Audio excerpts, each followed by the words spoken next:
नमस्कार सभी को। आप सबका पुनः मेरे YouTube चैनल पर स्वागत है।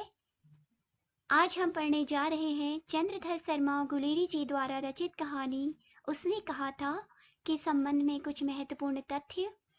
यह कहानी हिंदी जगत में अपना सर्वोच्च स्थान रखती है। इसे यूजीसी नेट की पाठ्यक्रम में शामिल किया गया है। इसके अतिरिक्त अन्य परीक्षाओं की दृष्टि से भी यह अत्यधिक उपयोगी है। उसने कहा था कहानी के विषय में संक्षेप में जानने से पूर्व हम लेखक चंद्रधर शर्मा गुलेरी जी का परिचय जान लेते हैं। जन्म स्थान 7 जुलाई 1883 को जयपुर राजस्थान में इनका जन्म हुआ था। इनके अतिरिक्त कहानियां सुखमय जीवन, बुद्धू का कांटा और उसने कहा था। इन्होंने अपने संपूर्ण जगत में इन 3 कहानियों की रचना की थी, जिसके कारण इन्हें सर्वाधिक ख्याति प्राप्त हुई थी। उसने कहा था इनमें से सर्वाधिक प्रौढ़ कहानी है। इसके अतिरिक्त इन्होंने निबंधों की भी रचना की, जिसमें कछुआ धर्म, मारे सी मोही कुठाओ, काशी, जय जमुना मैया की, काशी की नींद और काशी के नुपुर आदि शामिल है।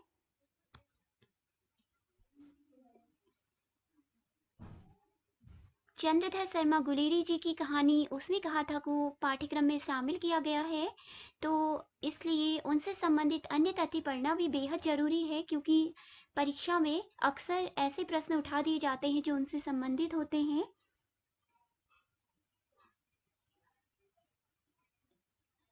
आगे उसने कहा था कहानी के कुछ महत्वपूर्ण बिंदु जानने से पूर्व हम उसके विषय में संक्षेप में जान लेते हैं। चंद्रधर शर्मा गुलेरी की उसने कहा था जो कहानी है वह सर्वप्रथम सरस्वती में 1915 में छपी थी। इसका कथानक प्रथम विश्व युद्ध पर आधारित है। कहानी कला की दृष्टि से यह प्रौढ़ कहानी है। इस कहानी में प्रथम बार फ्लैशबैक शैली का प्रयोग हुआ है। फ्लैशबैक यानी कि पूर्व दीप्ति, जिसमें जो लेखक है पूर्व घटनाओं के आधार पर कहानी का ताना बाना बुनता है, अर्थात कहानी की वह रचना करता है, उसे ही फ्लैशबैक कहा जाता है। जैसे कि अज्ञेय जी द्वारा रचित एक उपन्यास से शेखर एक जीवनी, उसमें भी फ्लैशबैक शैली का प्रयोग किया गया है। इसका एक मैं आपको बताना चाहती हूँ, इस पर एक फिल्म भी बनी है हिंदी की। उसने कहा था नाम से ही है वह, उसमें किरदार सुनील दत्त जी ने निभाया है। यह कहानी उससे संबंधित कुछ अब महत्वपूर्ण बिंदु हम देख लेते हैं। इस कहानी का प्रकाशन 1915 में सरस्वती पत्रिका में हुआ था। पूर्व दीप्ति फ्लैशबैक शैली का प्रयोग यहाँ पे किया गया है। यह कहानी 5 भागों में है। 3 भागों में युद्ध का वर्णन है। परीक्षा की दृष्टि से भी महत्वपूर्ण है कि किस पत्रिका में इसका संपादन हुआ था, सरस्वती में, किस सन में हुआ था, 1915 में, और कितने भागों में इस कहानी को विभाजित किया गया है, 5 भागों में। इस तरह के प्रश्न ही परीक्षा में उठाए जाते हैं। अब हम इनके पात्र देख लेते हैं। परीक्षा में इस तरह से प्रश्न उठा दिए जाते हैं कि इनमें से उसने कहा था कहानी का पात्र कौन सा नहीं है, तो उसमें से आपको सही का चयन करना होता है। तो चलिए हम देख लेते हैं इस कहानी के पात्र। इसमें लहना सिंह जो जिनका प्रमुख किरदार निभाया गया है, लहना सिंह जो प्रमुख नायक हैं। सूबेदार हजारा सिंह है इसमें, सूबेदारनी होरा है, बोधा सिंह है, वजीरा सिंह है और लेफ्टिनेंट साहब है। अक्सर परीक्षा में कहानी की विशेषताएं दे दी जाती हैं, जैसे कि 4 विशेषताएं दी जाती हैं। पूछा जाता है कि इनमें से कौन सी विशेषता उसने कहा था कहानी से संबंधित नहीं है, या इस तरीके से पूछा जाता है कि इनमें से कौन सी विशेषता उसने कहा था कहानी से संबंधित है, तो उसमें आपको सही कथन का चयन करना होता है। तो आइए हम देख लेते हैं इस कहानी की विशेषताएं। इसमें सर्वप्रथम प्रेम का आदर्श स्वरूप दिखलाया गया है। त्याग और वीरता को सर्वोपरि बताया गया है। अपने देश के प्रति प्रेम प्रदर्शित किया गया है। प्रेम के लिए अपना सब कुछ न्यौछावर करने को महत्व दिया गया है। अगर आप इस कहानी को एक बार पढ़ लेंगे तो आपको ये तथ्य पढ़ने में आसानी रहेगी और आपको अच्छे से समझ आएगा। ये थे परीक्षा से संबंधित महत्वपूर्ण तथ्य।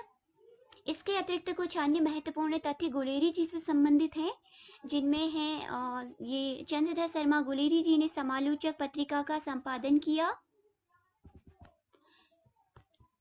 ये महत्वपूर्ण है। इसके अतिरिक्त इन्होंने काशी नागरी पत्रिका का भी संपादन किया।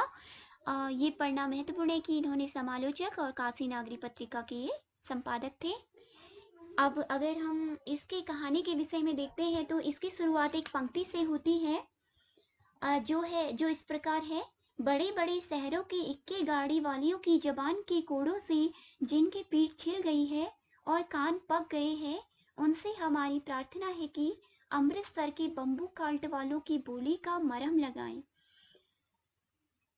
पाठक के हृदय को यह कहानी पकड़कर बैठ जाती है और वह जब तक वह अगर इस कहानी को पढ़ लेता है तो जीवन भर वह इसे नहीं भूलता, वह उसे हृदय तक उद्वेलित कर देती है। तो हम कुछ और अन्य तथ्य हैं, जैसे कि अगर हम देखें तो यह हिंदी की एक अमर प्रेम कहानी है। इसमें लेखक ने प्रेम के आदर्श स्वरूप को स्पष्ट किया है। इस कहानी की शुरुआत अमृतसर से होती है। यह हिंदी कहानी के प्रथम सोपान की महत्वपूर्ण उपलब्धि मानी जाती है। अगर समीक्षा की दृष्टि से हम इस कहानी को देखें तो यह कहानी हिंदी की अब तक की सर्वश्रेष्ठ कहानी मानी जाती है। यह कहानी 1915 ईस्वी में सरस्वती पत्रिका में प्रकाशित हुई थी। प्रथम विश्व युद्ध की पृष्ठभूमि को लेकर रचित यह कहानी रचना शिल्प की दृष्टि से अपने समय से बहुत आगे की रचना है। इसमें निहित त्यागमय प्रेम का आदर्श भारतीय संस्कृति की उदात्तता के अनुकूल है। भाव, विचार, शिल्प शैली आदि सभी जो है वह हिंदी की सभी की दृष्टि से यह हिंदी की अमर कहानी है। विभिन्न दृश्यों में के चित्रण में सजीवता दिखलाई पड़ती है और जो घटनाएं हैं उनकी आयोजना में स्वाभाविकता दिखलाई पड़ती है। शैली की रोचकता और विशेषताएं सभी बढ़कर हैं, यानी कि हम कह सकते हैं कि पूरी संपूर्ण तरीके से यह कहानी सर्वश्रेष्ठ रचना है। ये जो भी तथ्य आज हमने पढ़े यही परीक्षा उपयोगी हैं, इन्हें आप पढ़ लीजिएगा। आज के लिए इस कहानी के जो महत्वपूर्ण बिंदु हैं वो यहीं पे समाप्त होते हैं। अगली वीडियो में हम आपसे मिलते हैं। धन्यवाद।